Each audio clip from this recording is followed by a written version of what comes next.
Hello student, मेरा नाम है विकास और आज हम डिस्कस करने वाले हैं बोर्ड के लिए कुछ इंपॉर्टेंट एमसीक्यूज। अब इन एमसीक्यूज का फायदा क्या होगा बेटा, इन एमसीक्यूज में कुछ कॉन्सेप्ट जो हैं वो एकदम आपको पेपर में रिपीट मिलेंगे।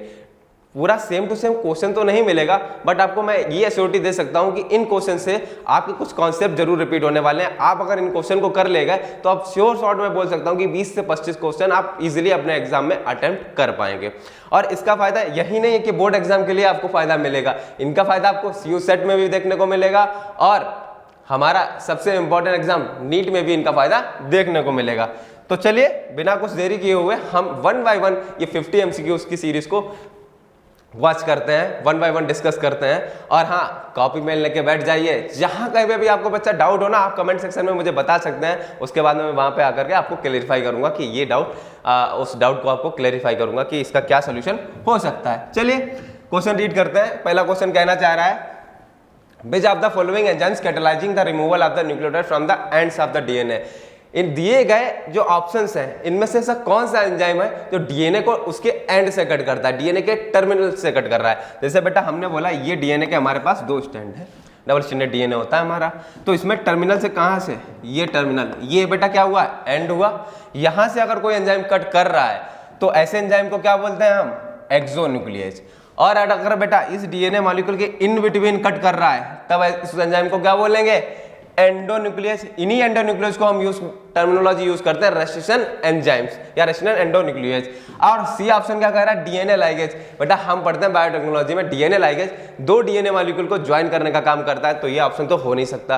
और हिंद सेकंड क्या है, एक टाइप का रेस्ट्रिक्शन एंजाइम है जो फर्स्ट रेस्ट्रिक्शन एंजाइम डिस्कवर्ड हुआ था, उसका नाम क्या था, हिंद सेकंड। तो आप इस एक्सप्लेनेशन से अगर कोई रिलेवेंट आपका क्वेश्चन बनता है तो आप उसको भी ऑप्ट कर सकते हैं अपने एग्जाम में।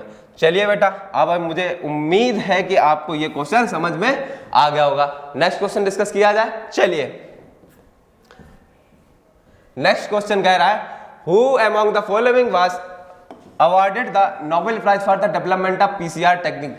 पीसीआर टेक्निक की डिस्कवरी किस साइंटिस्ट ने करी थी। बेटा पीसीआर टेक्निक बहुत ज्यादा इंपॉर्टेंट है। अभी आपने जब कोविड-19 इतना आउटब्रेक हुआ था तो उस टाइम पे हमारा जो टेस्ट होता था वो भी हो रहा था पीसीआर के थ्रू। पीसीआर एक बेसिकली टूल है जिसमें हम डीएनए हमारे पास स्मॉल अमाउंट में होता है तो उससे लार्ज अमाउंट में बना सकते हैं, यानी कि डीएनए की कॉपी बना सकते हैं, जो कि एक इन विट्रो मेथड है। इन विट्रो मेथड बोले तो लैब में हम अपने लैब में अगर स्मॉल अमाउंट में डीएनए तो उसको लार्ज अमाउंट में उसकी लार्ज कॉपीज बना सकते हैं। ओके बेटा, तो उसकी डिस्कवरी पीसीआर जो मशीन है उसकी डिस्कवरी किसने करी थी, कैरी मुलिस ने। ओके बेटा, याद रखना आप। नेक्स्ट क्वेश्चन है, ADA deficiency is caused by. ADA क्या होता है,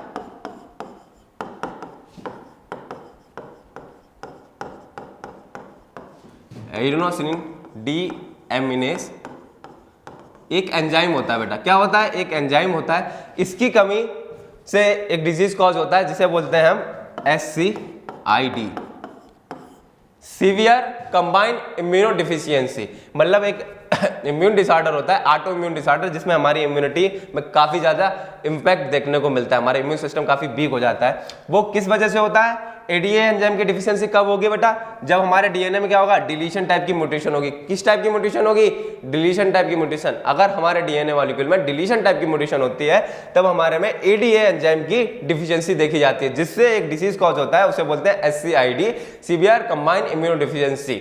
ओके बेटा, समझ में आ गया। चलिए आगे बढ़ते हैं। क्वेश्चन नंबर 4 कह रहा है, what is the probability of male haemophilic progeny of cross between haemophilic father and normal mother. बोलना है फादर कैसा है, हीमोफिलिक, और मदर कैसी है, नॉर्मल। अगर इनके बीच क्रॉस कराते हैं तो जो मेल यानी कि लड़का जो होगा उसकी क्या प्रोबेबिलिटी रहेगी, वो हीमोफिलिक हो। तो बेटा हम देख लेते हैं। और हीमोफीलिया कैसी डिजीज होती है, एक्स लिंक्ड रेसेसिव। इसका मतलब जो फादर रहा होगा उसके पास कौन सा, ये एक्स क्रोमोसोम कैसा होगा, हीमोफिलिक टाइप। और मदर कैसी है, नॉर्मल। अब बेटा अगर हम क्रॉस कराते हैं तो हमको ये प्रोबेबिलिटी मिलेगी।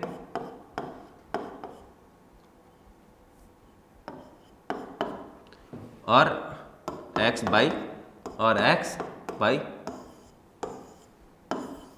तो बेटा हम देख रहे हैं जो मेल प्रोजेनी मिल रहा है उनमें एक्स क्रोमोसोम कैसा वाला आ रहा है, नॉर्मल वाला आ रहा है। ठीक है, क्योंकि जो मेल जो होता है उसमें बाई क्रोमोसोम आता है फादर से और एक्स क्रोमोसोम आता है मदर से। तो मदर तो बेटा एकदम नॉर्मल है, तो जो मेल प्रोजेनी होगा वो कैसा होगा, एकदम नॉर्मल। तो इसमें क्या प्रोबेबिलिटी बनती है मेल प्रोजेनी की हीमोफिलिक होने की, यानी कि 0 बनती है, कोई भी हीमोफिलिक नहीं है। तो हमारा आंसर कौन सा सही हो जाएगा, सी ऑप्शन हमारा करेक्ट हो जाएगा। चलिए अगले क्वेश्चन पे बात करें। अगला क्वेश्चन कह रहा है if father is giving IV allele and mother is giving IA allele, state the genotype and the blood group of the offspring respectively। कह रहे हैं अगर IA और IV allele कौन दे रहा है, मदर, और IA allele दे रहा है हमारा मदर और IV allele दे रहा है फादर, तो क्या ब्लड ग्रुप बन सकता है, IA और IB। ये मदर से आ रहा है, ये फादर से आ रहा है। IA किसको कोड करेगा, A को, B किसको कोड करेगा, B को। तो ब्लड ग्रुप क्या बनना चाहिए, AB। क्या ऐसा कहीं ऑप्शन दे रखा है हमें, हाँ D ऑप्शन दे रखा है, सॉरी D में तो दोनों IA बोल रखे, ना C ऑप्शन हमारा क्या हो जाएगा बेटा, करेक्ट ऑप्शन कौन सा होगा, C। 2 एलील हमारे किसको, एक A एंटीजन को कोड करेगा और IB वाला किसको कोड करेगा, B एंटीजन को कोड करेगा। तो हमारा ब्लड ग्रुप क्या होना चाहिए, जिसके पास 2 एंटीजन होते हैं, ब्लड A एंटीजन और B एंटीजन, तो ऐसा ब्लड ग्रुप कौन सा होता है, AB। ओके, आई होप समझ में आ गया होगा। चलिए आगे बात कर लेते हैं। अगला कह रहा है how many hydrogen bonds are formed in a DNA molecule between nitrogenous with 50 nitrogenous pair in which thymine is 20। कह रहे हैं कि टोटल हमारे पास जो नाइट्रोजनस बेस हैं और उनका नाइट्रोजनस बेस पेयर है कितने, 50 नाइट्रोजनस बेस पेयर है। यानी कि बेटा ऐसे करके कुछ कितने होंगे, 50 करीब, ठीक। इन 50 में से कितने पेयर में कितना है, बोल रहा है थायमीन इज 20। अगर 20 थायमीन है तो थायमीन बेटा कितने बॉन्ड बनाता है एडेनिन के साथ, 2 बॉन्ड बनाता है। तो इसका मतलब कितने बॉन्ड बने होंगे, 20 है हमारे थायमीन तो 40 बने होंगे, 40 हाइड्रोजन बॉन्ड। कितने हाइड्रोजन बॉन्ड, 40 हाइड्रोजन बॉन्ड।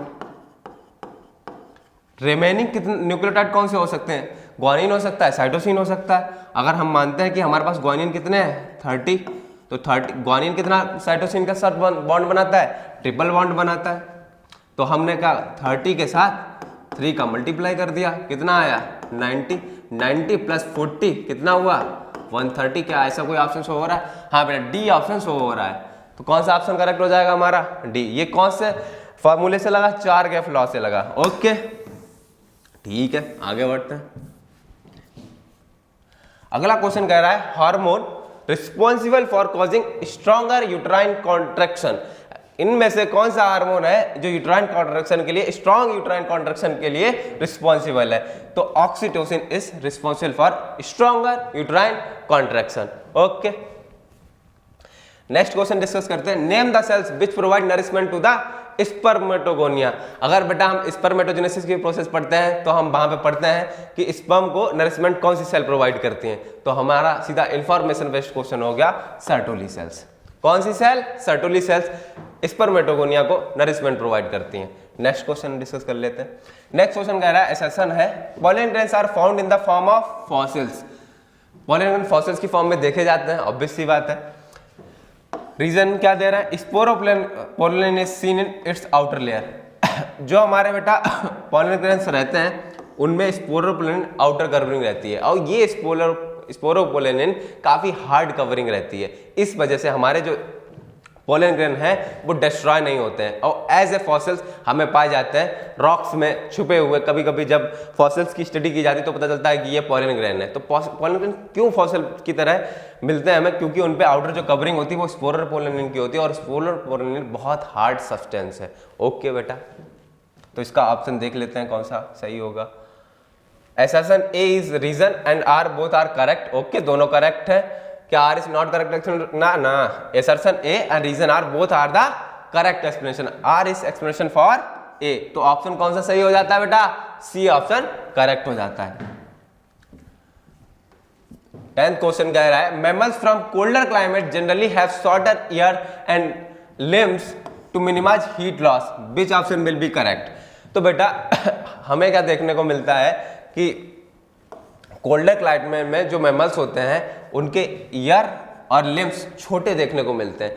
क्यों ये छोटे देखने को मिलते हैं? क्योंकि इससे क्या होता है, बॉडी का surface area into volume, surface area और वॉल्यूम रेशियो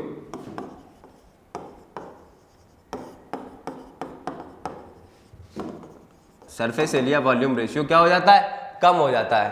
तो ये इनको सरवाइव करने में काफी अच्छा रहता है, बेहतर रहता है। तो ये रूल किसने बोला था? एलेंस रूल। इस रूल को हम पढ़ते हैं एलेंस रूल। ऐसा एलन एक साइंटिस्ट है जिन्होंने ऐसा बताया था कि जो कोल्डर क्लाइमेट में होते हैं वहां पे मैमल्स जो होते हैं कैसे पाए जाते हैं, शॉर्टर ईयर होते हैं उनके, शॉर्टर लिम्स होते हैं। क्यों? क्योंकि जिससे वो अपना बॉडी का सरफेस एरिया कम कर सके, हीट से बचने के लिए। ओके, चलिए अगला क्वेश्चन कह रहा है characters of the which two plants are seen in tomato. इससे टोमेटो से ही क्लियर हो रहा होगा आपको किसकी बात की जा रही होगी, पोटैटो प्लस टोमेटो, और वर्ड निकल के क्या आएगा, टोमेटो। क्या टोमेटो? क्या ऐसा कोई ऑप्शन है? ये है ना, होगा करेक्ट ऑप्शन। कुछ था क्या इसमें? अगला क्वेश्चन कह रहा है what is the obtained by acetylation of morphine.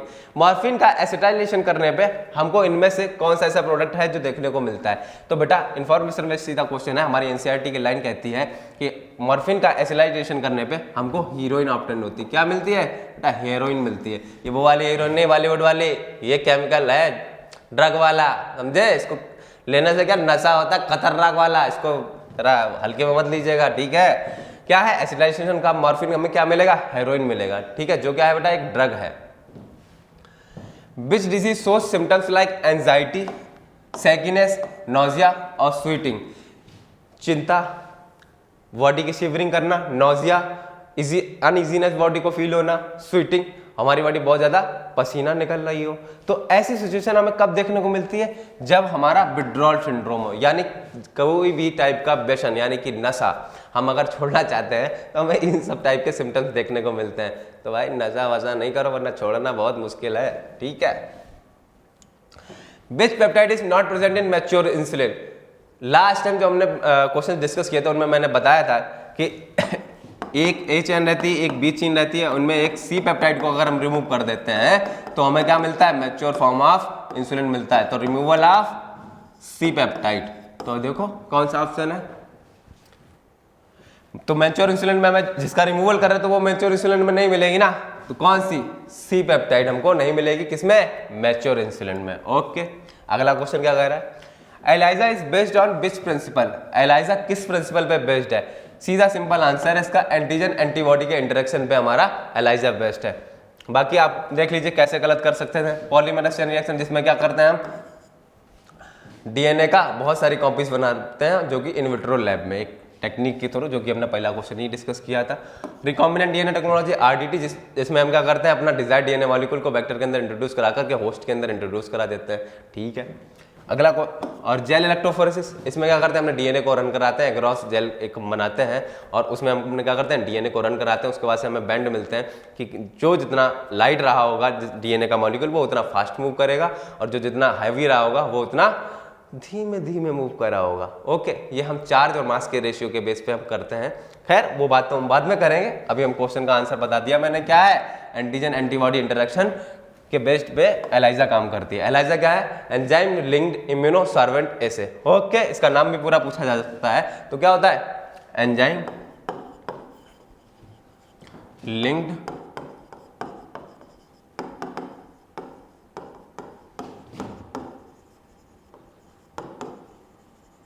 इम्यूनोसॉर्वेंट ऐसे। ओके, चलिए अगला क्वेश्चन डिस्कस कर लेते हैं।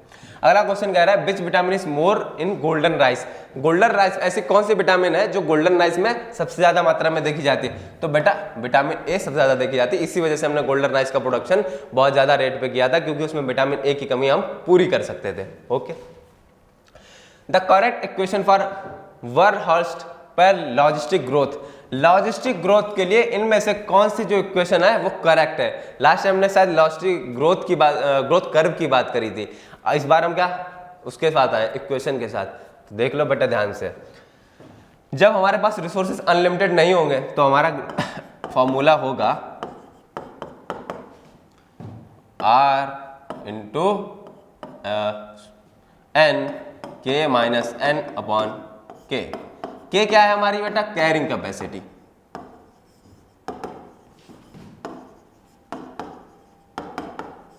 ऑब्वियस सी बात है, जब हमारे पास लिमिटेड अमाउंट में न्यूट्रिएंट्स हैं तो ये बात क्यों हो रही? ये हमारी ओवरऑल कैपेसिटी है, इनमें से क्या है, इतना हम खर्च कर लेंगे, समझे? तो ये फार्मूला निकल के आता है। ओके, अगर कोई एरिया है उसमें टोटल कितने इंडिविजुअल्स आ सकते हैं, वो उसकी क्या होगी? कैरिंग कैपेसिटी, और कितने उसमें रह रहे हैं तो वो एन को रिप्रेजेंट करेगा at the time of population. ठीक है, ये हो गया हमारा फार्मूला। अगर ये पूछा जाता बेटा किसके लिए? एक्सपोनेंशियल ग्रोथ के लिए। एक्सपोनेंशियल ग्रोथ में क्या है, हमारे पास रिसोर्सेज अनलिमिटेड रहते हैं, तो उसमें फॉर्मूला हो जाता dn upon dt r into N. ज्यादा कुछ सोचना ही नहीं है। तो ऐसा कौन सा फॉर्मूला है? देखो ये r में से r क्या होता है? रेट ऑफ नेचुरल इंक्रीज, जिसका फॉर्मूला होता है b माइनस डी। तो इसका ऑप्शन कौन सा हो जाता है? बी। बट हमारे क्वेश्चन का ऑप्शन कौन सा होना चाहिए? Right. Okay, C option will be right of our question. समझ में आ गया होगा? तो भाई एक्सपोनेंशियल का अगर क्वेश्चन आता है आपके एग्जाम में तो क्या फॉर्मूला होगा? dn upon dt equal to r into N, याद रखने का। ओके, चलिए अगला क्वेश्चन का। ओके, ये तो हो गया डिस्कस। 18 नंबर क्वेश्चन कह रहा है Monera organism have dot dot dot plant body. Monera organism की जो प्लांट बॉडी होती है वो हैप्लॉइड होती है, डिप्लॉइड होती है, ट्रिप्लॉइड होती है, NY2 होती है। बेटा हैप्लॉइड होती है। कैसी होती है? हैप्लॉइड। इसी वजह से इनमें एक्सेक्सुअल रिप्रोडक्शन भी देखा जाता है। Okay, in plants ovule is change into which form? Post fertilization event, chapter number 2, post fertilization event. Post fertilization event में जो हमारा ओव्यूल रहता है वो सीड में कन्वर्ट हो जाता है। किस में कन्वर्ट हो जाता है बेटा? सीड में। इन plants ovule is change into which form?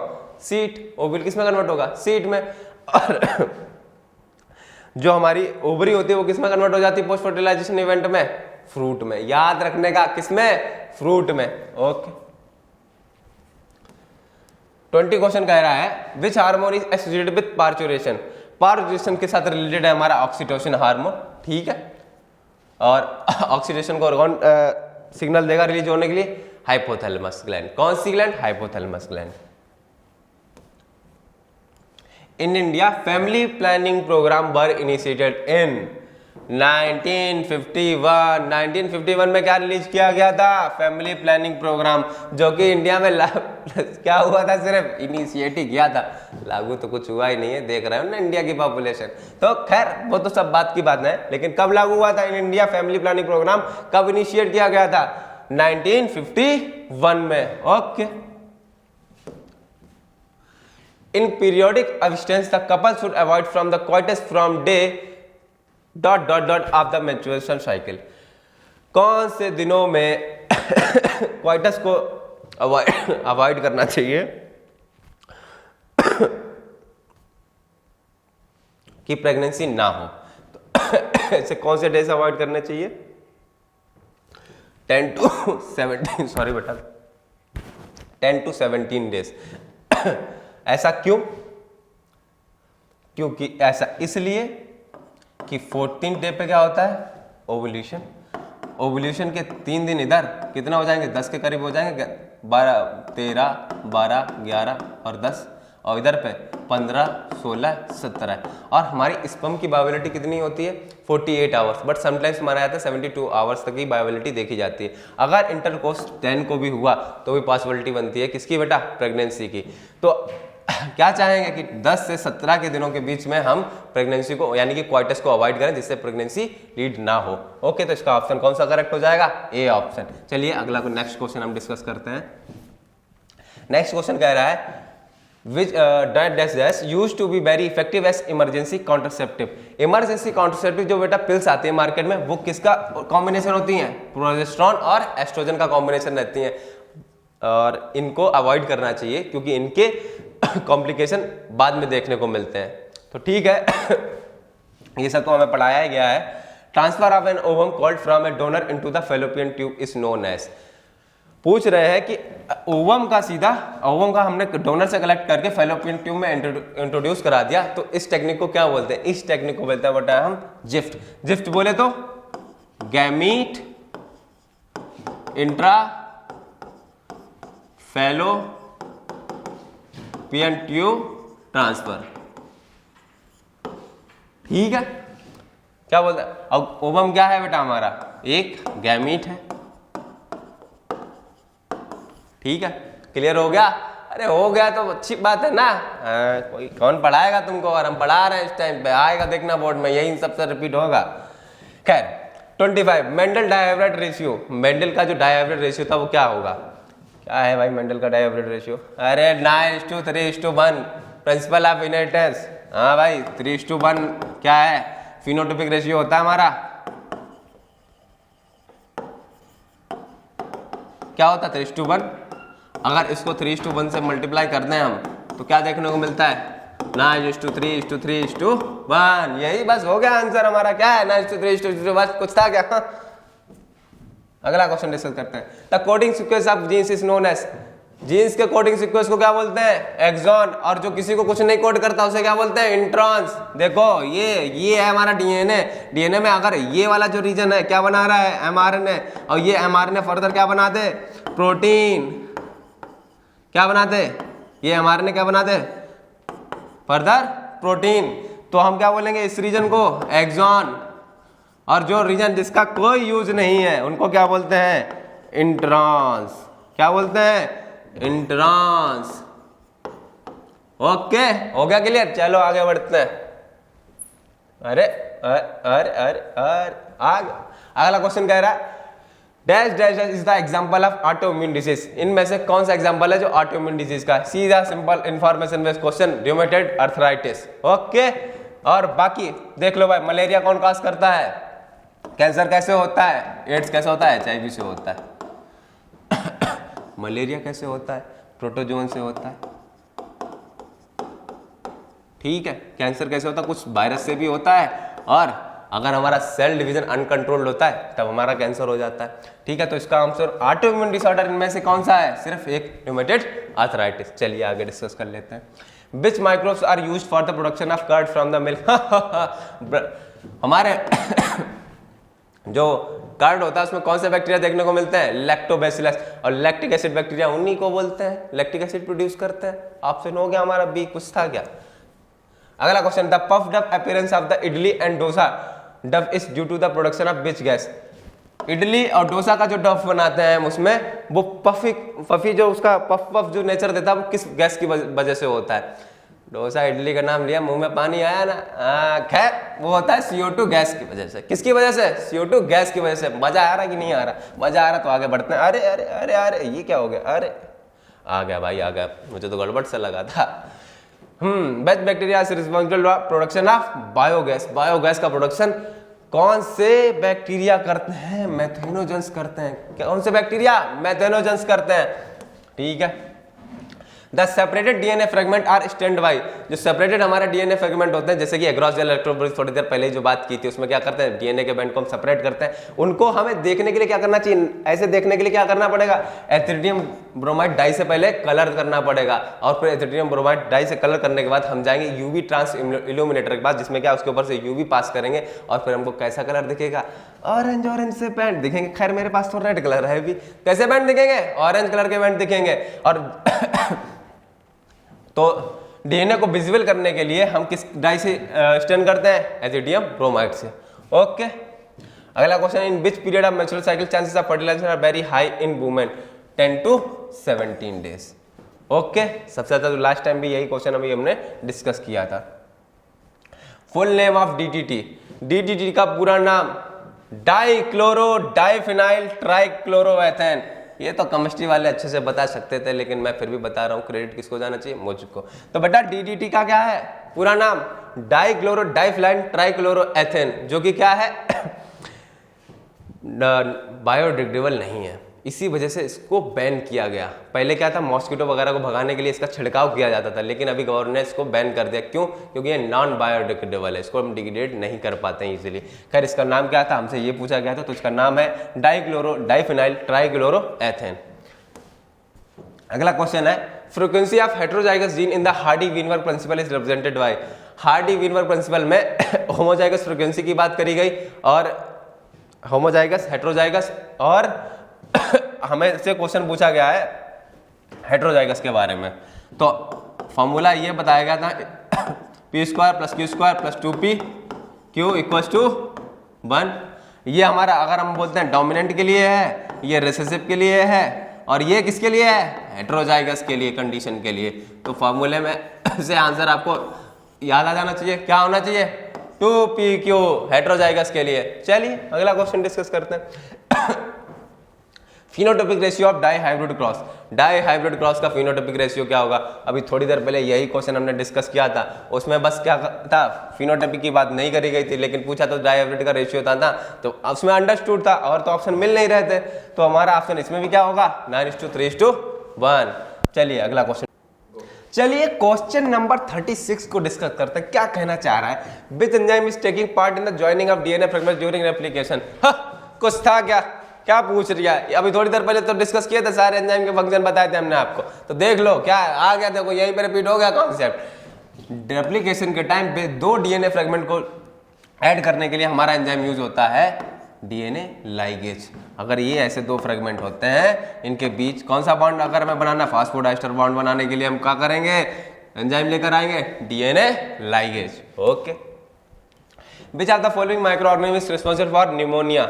Pneumonia करने के लिए कौन सा माइक्रो ऑर्गेनिज्म रिस्पॉन्सिबल रहेगा? अरे भैया देख लेते हैं। सी हीमोफिलस इन्फ्लुएंजी, सीधा लिखा हुआ है आपकी बुक में, क्या Haemophilus influenza is responsible for pneumonia. बाकी राइनोवायरस, कॉमन कोल्ड, आछी के लिए कौन रिस्पॉन्सिबल है, राइनोवायरस। साल्मोनेला टाइफाइड के लिए नाम से ही क्लियर है। प्लाज्मोडियम, हाँ भैया मलेरिया, यही है वो प्रोटोजोन से होने वाला डिजीज, क्या, मलेरिया। अगला क्वेश्चन है, which part of the plant is best suited for the making virus free plants. ओ लो, वायरस फ्री प्लांट बनाने के लिए हम क्या करेंगे, मेरिस्टेमेटिक सेल्स कौन से जोन में रहेंगी, हमारी मेरिस्टेमेटिक टिश्यू में क्या रहेंगी, मेरिस्टेमेटिक सेल्स रहेंगी। मेरिस्टेमेटिक सेल्स की प्रॉपर्टी क्या होती है, रैपिडली डिवाइड करती हैं। अब कोई चीज बार बार रिपीट करता हो, जैसे कि अगर मान लो इस सेल में क्या इन्फेक्शन है, ये लो बड़ा सा इन्फेक्शन, अब ये बार बार रिपीट कराएंगे तो क्या होता जाएगा, इनमें इन्फेक्शन गायब होता चला जाता है। तो ऐसी एक सेल मिल जाएगी हमें जो इनफेक्ट नॉन इन्फेक्टेड होगी। तो हम क्या करते हैं, वायरस फ्री प्लांट्स बनाने के लिए मेरिस्टेमेटिक जोन की जो सेल्स होती हैं उनको आइसोलेट करते हैं। Okay, part of the plant, sorry which plant best suited for the meristematic part जो होता है वो बेस्ट सूट रहता है किसके लिए, वायरस फ्री प्लांट बनाने के लिए। Next, which of the following organism is utilized in the preparation of single cell protein. लो कुछ है क्या, सिंगल सेल प्रोटीन बनाने के लिए हमारा स्पाइरुलिना जो एल्गी होता है वो इस्तेमाल किया जाता है, और क्लोरेला का भी। क्यों? क्योंकि ये बेटा हाईली प्रोटीन रिच कंटेंट इनमें पाया जाता है। प्रोटीन का जो अमाउंट होता है वो काफी रिच होते हैं ये प्रोटीन में, कौन, स्पाइरुलिना और क्लोरेला। तो सिंगल सेल प्रोटीन बनाने के लिए हमें कौन सा एल्गी इस्तेमाल करेंगे, स्पाइरुलिना। ओके, इन विच थर्मोस्टेबल डीएनए पॉलीमरेज यूटिलाइज। लो भाई पीसीआर से देख लो कितने क्वेश्चन आ गए। पीसीआर की टेक्निक में हम क्या करते हैं, टेम्परेचर हमारा बहुत हाई रहता है, अगर हमें डीएनए का रेप्लिकेशन कराना तो कुछ ऐसा पॉलीमरेज एंजाइम चाहिए बेटा, कैसा पॉलीमरेज, जो हाई टेम्परेचर पे टॉलरेट कर पाए। भाई जब ज़्यादा टेम्परेचर करेंगे तो सारे प्रोटीन क्या होता है, डीनेचर हो जाते हैं, एंजाइम भी क्या होते हैं, बेसिकली प्रोटीन इन नेचर। अगर हमारा कोई भी हमने ऐसा एंजाइम डीएनए पॉलीमरेज इस्तेमाल कर दिया जो डीनेचर हो जाए तो हमारा पीसीआर चल पाएगा, नहीं चल पाएगा। तो हमें कैसा एंजाइम यूज़ करना पड़ेगा, जो थर्मोस्टेबल हो, जो इतने ज़्यादा टेम्परेचर पे 70 to 90 डिग्री टेम्परेचर पे अपना काम कर पाए। तो ऐसा एक एंजाइम मिला हमें जो ये काम कर सकता है, टैक पॉलीमरेज। ठीक है, जो कौन सी टेक्निक में इस्तेमाल किया जाता है, पीसीआर में। कौन से बैक्टीरिया से ऑब्टेन किया जाता है, थर्मस एक्वाटिकस, जो कि ऐसे एरिया में पाया जाता है जहां पे 90 से बियॉन्ड भी टेम्परेचर होता है, जैसे कि हाइड्रोथर्मल बेंट्स। ओके, तो वहां पे टेम्परेचर इतने ज्यादा बियॉन्ड होता है, ये सर्वाइव कर सकता है, तो इसके एंजाइम भी सर्वाइव कर सकते हैं। तो टैक पॉलीमरेज एक ऐसा एंजाइम है जो पीसीआर में यूज किया जाता है, जो हाई टेम्परेचर को टॉलरेट कर सकता था। कुछ था क्या? चलो तो ऑप्शन क्या हो गया, पीसीआर। अगला question, which one of the following is the largest population in the food chain. सबसे ज्यादा पॉपुलेशन किसकी है, प्रोड्यूसर की सबसे ज्यादा पॉपुलेशन देखने को मिलती है।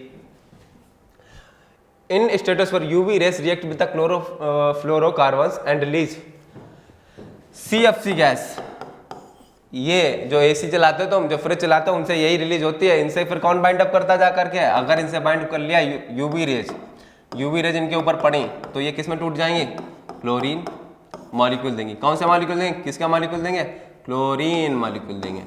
ठीक, तो कौन सा ऑप्शन हो गया, क्लोरीन। क्लोरीन एटम हमें रिलीज कर देंगे किससे, क्लोरोफ्लोरोकार्बन से, CFC। ये क्या है, क्लोरोफ्लोरोकार्बन। ठीक है, ऐसे लिखते हैं Cl3 शायद और फ्लोरोकार्बन, तो इसमें क्लोरीन मॉलिक्यूल, क्लोरीन एटम को अलग कर दिया जाएगा किससे, CFC से। Okay, which of the following plant organism diploid, इनमें से कौन सा प्लांट का ऑर्गन है जो डिप्लॉयड इन नेचर है। अरे भैया जाइगोट होगा, क्या होगा, जाइगोट, N+N, 2 गैमीट मिलते हैं तो क्या बनता है, जाइगोट। जाइगोट पर कैसा हो जाएगा, 2N, कैसा हो जाएगा, 2N। मेल गैमीट कैसा होगा, N, XL कैसा होगा, N, और पॉलिन कैसा होगा, N। तो ये तो हो नहीं सकता, तो जाइगोट कैसा होता है, 2N, क्योंकि मेल गैमीट और फीमेल गैमीट फर्टिलाइज, जब मेल गैमीट और सिनगैमी होगी मेल गैमीट और फीमेल गैमीट की, तो हमको क्या मिलेगा, 2N कंडीशन। तो 2N कंडीशन किसने देखने को मिलता है, जाइगोट में। किसमें, जाइगोट में। अगला क्वेश्चन कह रहा है what is represented bye x and y in the given figure. इस फिगर में x और y क्या डिनोट कर रहा है, तो भैया सीधी सिंपल सी बात है, x क्या डिनोट कर रहा है, वो कुछ ऐसा जिसको y बेचारा बचा रहा है, क्योंकि y क्या है, एक कैप की तरह काम कर रहा है। तो देख लो भैया y कैप कहाँ दिख रहा है, y रूट कैप यहाँ पे भी दिख रहा है, यहाँ पे भी दिख रहा है, लेकिन x क्या है हमारा, रेडिकल। क्योंकि रेडिकल से क्या देखने को, रेडिकल से क्या जर्मिनेट होती है, हमारी रूट जर्मिनेट होती है बेटा। तो रूट जहां से जर्मिनेट होती है उस रीजन को बचा के रखने का काम कौन करती है, रूट कैप। तो भैया रेडिकल से क्या जनरेट हो रही है, रूट, और रूट को बचाए रखने के लिए, उसके मेरिस्टेमेटिक टिश्यू को बचाए रखने के लिए क्या इस्तेमाल होती है, रूट कैप। तो रूट कैप क्या है, रेडिकल को बचाए रखने का काम करती है। तो बाई क्या होगा हमारा, रूट कैप, एक्स क्या हो गया, रेडिकल। ठीक है, रेडिकल हमारा डैमेज ना हो जाए, रेडिकल डैमेज हो गया तो रूट डेवलप नहीं होगी, उसको बचाने काम करता है रूट कैप। हो गया ना क्लियर, ठीक है, कौन सा ऑप्शन, डी। आगे बढ़ते हैं, प्राइमरी एंडोस्पर्म न्यूक्लियस इज, यही प्राइमरी, PEN बोलते हैं, आपके एनसीईआरटी में ऐसे लिखा होगा PEN। डबल फर्टिलाइजेशन पढ़ते हैं जब हम वहां पे, तो हमें 2N भी देखने को मिलता है, क्यों 2N क्या होता है हमारा, जाइगोट, और 3N कंडीशन किसमें देखने को मिलती है, यही प्राइमरी एंडोस्पर्म न्यूक्लियस। ठीक है, कैसा होगा, ट्रिप्लॉइड। कैसा होता है, ट्रिप्लॉइड। ट्रिप्लॉइड हम किसे बोलते हैं, एंडोस्पर्म, और उसी एंडोस्पर्म को ये नाम बोल रहे हैं पैन, कंफ्यूज नहीं होने का। और जाइगोट कैसा होता है हमारा, 2N। डबल फर्टिलाइजेशन मैंने बहुत बार डिस्कस किया है आपके साथ। ठीक है, आगे बढ़ते हैं, zygote divide two form which is implanted in the uterus. Zygote बेटा डिवाइड करने के बाद बनाता है हमारा ब्लास्टोसिस, और जिसको इम्प्लांट किया जाता है कहाँ, यूट्रस में। ओके, जाइगोट क्या करता है, मल्टीपल डिवीजन करता है, माइटोसिस करता है बहुत टाइप का, जिसको बोलते हैं क्लीवेज, जिसमें न्यूक्लियर डिवीजन देखा जाता है लेकिन साइटोप्लाज्म का डिवीजन नहीं देखने को मिलता है। ऐसे डिवीजन को क्या बोलते हैं, क्लीवेज, और जिससे क्या मिलता है हमें, बनता है आगे की जो फॉर्मेशन, ब्लास्टोसिस्ट। ठीक है, इस ब्लास्टोसिस्ट को कहाँ इम्प्लांट कर देते हैं, यूट्रस में। ठीक है, यही फिर कन्वर्ट हो जाता है किसमें, एम्ब्रियो में। ओके, चलो आगे बढ़ते हैं, ये डिस्कशन ज्यादा नहीं करेंगे।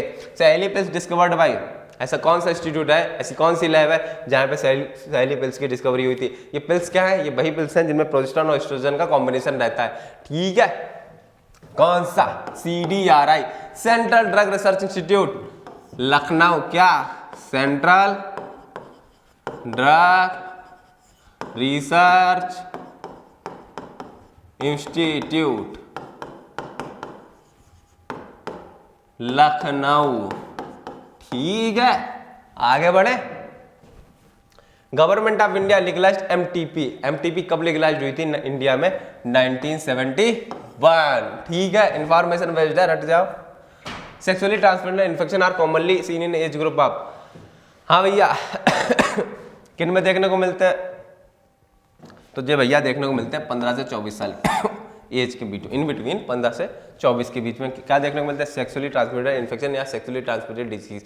क्योंकि इस टाइम पे आपको सेक्सुअल रिप्रोडक्शन की इतनी ज़्यादा अवेयरनेस नहीं होती, इसी वजह से एनसीईआरटी में ये चैप्टर इंट्रोड्यूस कराया गया है कि ताकि आप ऐसे इन्फेक्शन से बच सकें, अपने आप को बचा सकें, अपनी कम्युनिटी को बचा सकें। ओके, चलिए आगे बढ़ते हैं।